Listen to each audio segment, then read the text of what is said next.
June 20th, 1947, 10:45 p.m. 810, North Linden Drive, Beverly Hills, California.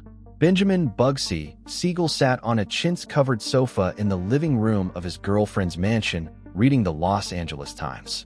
The house belonged to Virginia Hill, a former Alabama waitress turned mob courier who was conveniently in Europe. The Venetian blinds were open. The lights were on. Siegel, 41 years old, dressed in a silk shirt and tailored slacks, never heard the shooter approach. 9 rifle shots shattered the window. A .30 caliber carbine, military grade, fired from the darkness outside. The first bullet entered Siegel's right eye and exited through the back of his skull. The impact drove his eye 15 feet across the room. It landed on the tile floor near the dining room entrance. 2 more bullets struck his head. Others tore through the sofa, the wall, the ceiling. The shooter fired methodically, professionally, then disappeared into the night. If you're enjoying this deep dive into the story, hit the subscribe button and let us know in the comments from where in the world you are watching from today. Alan Smiley, a Siegel associate sitting 3 feet away, wasn't touched. Not a single bullet came near him. This wasn't random. This wasn't a robbery. This was an execution planned down to the second. And here's what the history books don't tell you. Bugsy Siegel wasn't killed because he built the Flamingo Hotel. He was killed because he'd stopped being useful and started being expensive. This is the story of how America's most glamorous gangster became a liability. From Meyer Lansky's calculated silence to Lucky Luciano's distant approval, from the Chicago outfit's impatience to Siegel's own arrogance. This wasn't about one man skimming money. It was about an entire system deciding that Benjamin Siegel had outlived his value to organized crime. But here's what nobody explains. The murder of Bugsy Siegel wasn't the end of Las Vegas. It was the beginning. Because within 20 minutes of the shooting, before police had even arrived at the mansion, 3 men walked into the Flamingo Hotel in Las Vegas and announced they were the new management. The takeover had been coordinated. The execution had been approved. And Bugsy Siegel never saw it coming. Let's start with the scene itself. 810 North Linden Drive was a Spanish-style mansion in one of Los Angeles' most exclusive neighborhoods. Virginia Hill rented it for $600 a month, roughly $8,400 today. The house had a living room with large picture windows facing the front yard. No curtains, blinds that were rarely closed. On the night of June 20th, Siegel was reading the paper. Alan Smiley, his longtime friend and associate, sat on the same sofa. In the dining room, Hill's brother Chick was having coffee with Siegel's accountant. Around 10:30 p.m., Siegel complained about the heat. He opened the Venetian blinds wider. He turned on more lights. Then he sat back down and resumed reading. The shooter was positioned in the yard next door, behind a lattice trellis about 15 feet from the window. The weapon was a .30 caliber M1 carbine, the same rifle used by American troops during World War II. Semi-automatic, accurate, deadly at close range. At 10:45 p.m., the shooter fired 9 shots in rapid succession. The first bullet traveled through the window, across the living room, and struck Siegel just below his right eye. The bullet's trajectory angled slightly upward. It shattered the orbital bone, tore through his brain, and exited the back of his skull, taking most of the rear portion of his head with it. Death was instantaneous. Alan Smiley dropped to the floor. He wasn't hit. Chick Hill and the accountant ran into the living room. They saw Siegel's body slumped on the sofa, blood pooling on the cushions and floor. His right eye was gone. His face was unrecognizable. Smiley ran to the phone and called the police. The Beverly Hills Police Department arrived at 11:02 p.m., 17 minutes after the shooting. By the time investigators processed the scene, they'd counted 9 shell casings outside the window. The shooter had stood in one spot, fired methodically, and left. No fingerprints. No witnesses. No getaway car spotted. The weapon was never recovered. Here's what the police noticed immediately. This was a professional hit. The shooter knew Siegel's routine. He knew where Siegel would be sitting. He knew the layout of the house. And he knew Alan Smiley wasn't the target because every bullet avoided him. The Los Angeles Times ran the story on the front page the next morning. The photograph showed Siegel's body on the sofa, his face destroyed, blood everywhere. It became one of the most famous crime scene photos in American history. But the photo didn't tell the real story. The real story was happening 270 miles away in Las Vegas. At 10:50 p.m., 5 minutes after Siegel was shot, Morris Rosen, Gus Greenbaum, and Mo Sedway walked into the Flamingo Hotel. They gathered the staff and announced that Benjamin Siegel was no longer in charge. They were the new management. The employees were confused. Nobody had heard about the shooting yet. But these 3 men already knew. They'd known before Siegel died, because the takeover had been planned before the trigger was pulled. Here's what you need to understand about Benjamin Siegel. He wasn't a casino builder. He wasn't a visionary. He was a killer who happened to have charisma and connections. Born February 28, 1906 in Brooklyn, New York. Jewish immigrant parents. Grew up in the Williamsburg section of Brooklyn, one of the toughest neighborhoods in the city. In 1918, at 12 years old, Siegel met Meyer Lansky. Lansky was a year older, smarter, more calculating. They became partners. Not friends in the emotional sense, but partners in the way organized crime works. Lansky had brains. Siegel had muscle. Together, they built one of the most profitable bootlegging operations in New York during Prohibition. But Siegel was violent in ways that concerned even other gangsters. He killed casually, impulsively, without hesitation. In 1931, he participated in the murder of Salvatore Maranzano, one of the most powerful mafia bosses in New York. Siegel was useful because he was willing to do what others wouldn't. But that usefulness came with a cost. Siegel attracted attention. He made enemies. He was reckless. By 1937, Meyer Lansky and Lucky Luciano made a decision. They needed Siegel out of New York. Not because they didn't trust him, but because his violence was becoming a liability. So they sent him west to Los Angeles. The official reason: expand gambling operations in California. The real reason: get him away from federal investigators. Siegel arrived in Los Angeles with $50,000 and connections to Hollywood. Within 2 years, Siegel controlled illegal bookmaking operations across Southern California. He made friends with movie stars. He lived in a mansion. He dressed in $300 suits. He was charming, handsome, dangerous. The press loved him. But here's the thing about Benjamin Siegel. He was great at making money. He was terrible at keeping it. By 1945, Siegel had blown through hundreds of thousands of dollars on gambling debts, women, and a lifestyle that required constant cash flow.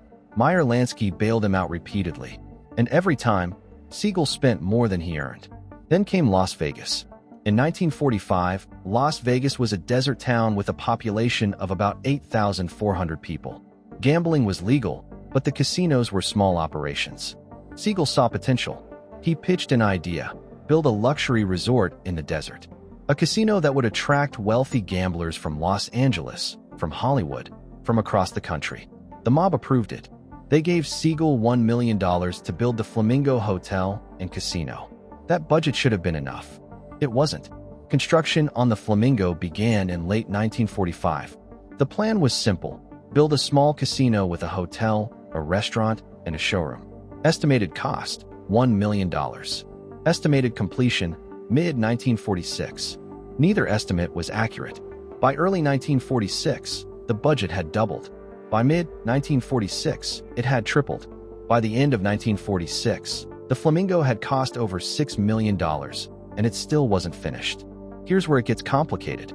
Some of that money went to construction. Post-war material shortages made everything expensive, but a lot of that money disappeared. Siegel claimed it went to contractors. The contractors claimed they never received it. The mob started asking questions. Meyer Lansky sent representatives to Las Vegas to audit the books. They found chaos. No proper accounting. Invoices that didn't match deliveries. Payments to companies that didn't exist. Siegel couldn't explain where millions of dollars had gone. And here's what made it worse. Rumors started circulating that Siegel was skimming. Virginia Hill, Siegel's girlfriend, was making frequent trips to Switzerland carrying suitcases. The mob suspected she was depositing Siegel's stolen money in Swiss banks. They couldn't prove it, but suspicion was enough. On December 26, 1946, the Flamingo opened. It was a disaster. The hotel wasn't finished. The weather was terrible. The casino lost money on opening night. Within 2 weeks, the Flamingo had lost over $300,000. If you find this story engaging, please take a moment to subscribe and enable notifications. It helps us continue producing in-depth content like this. Siegel shut it down in January 1947. He promised a grand reopening in March. The mob gave him one more chance. But behind the scenes, they were done with him. Lucky Luciano, operating from exile in Italy, sent word to Meyer Lansky. Siegel had to go. Lansky didn't want to kill Siegel. They'd been partners for nearly 30 years. But Lansky also understood the math. Siegel alive was a liability. He'd lost millions. He'd possibly stolen millions. He was drawing federal attention. And worst of all, he showed no signs of stopping. Here's the calculation the mob made. If they let Siegel live, he'd keep spending. He'd keep attracting investigators. Eventually, he'd get arrested. And Siegel under federal pressure was dangerous. He knew too much about too many people. But if Siegel died, the problems died with him. The Flamingo could be taken over by competent managers. The losses could be stopped. And the mob could move forward with Las Vegas development without Siegel's chaos. It wasn't personal. It was mathematics. Now let's talk about how the hit was arranged. In 1947, organized crime in America operated under a loose confederation called the National Crime Syndicate. Lucky Luciano, even in exile, still had influence. Meyer Lansky controlled gambling operations. Frank Costello ran New York. The Chicago outfit controlled the Midwest. According to FBI files and later testimony from mob informants, the decision to kill Siegel was made in late May 1947. Luciano sent approval from Italy. The Chicago outfit agreed. Meyer Lansky didn't object. That silence was permission. Virginia Hill's trip to Europe in mid-June wasn't coincidence. She left Los Angeles on June 10th, 10 days before the shooting. FBI files later suggested that Hill knew what was coming. She'd been told to leave town. Hill denied this for the rest of her life. But the timing was too perfect.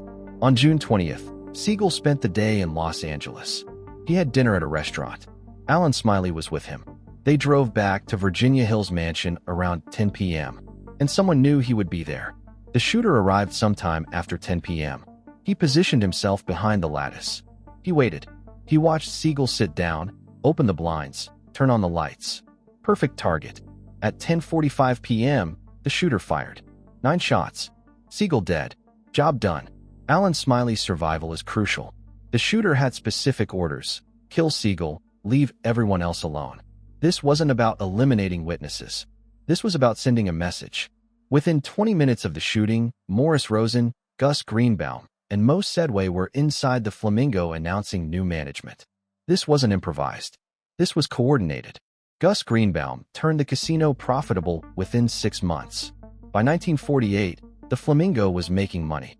Everything Siegel had promised, Greenbaum delivered. Here's what that tells you. The mob didn't kill Siegel because Las Vegas was failing. They killed Siegel because Siegel was failing. The vision was sound. But Siegel's execution was terrible. So they removed him and replaced him with someone competent. Meyer Lansky never admitted ordering the hit. But Lansky's actions after the murder tell the story. He didn't demand an investigation. He didn't call for revenge. He helped install new management at the Flamingo. He moved forward as if Siegel's death was a necessary business decision. Because that's exactly what it was. Siegel had lost millions. He'd embarrassed the organization. His death solved multiple problems. It cut losses. It removed a liability. It sent a message. You are valuable only as long as you're useful. The LAPD investigated for years. They never made an arrest. Not because they didn't have suspects, but because nobody talked. By 1950, the investigation was effectively closed.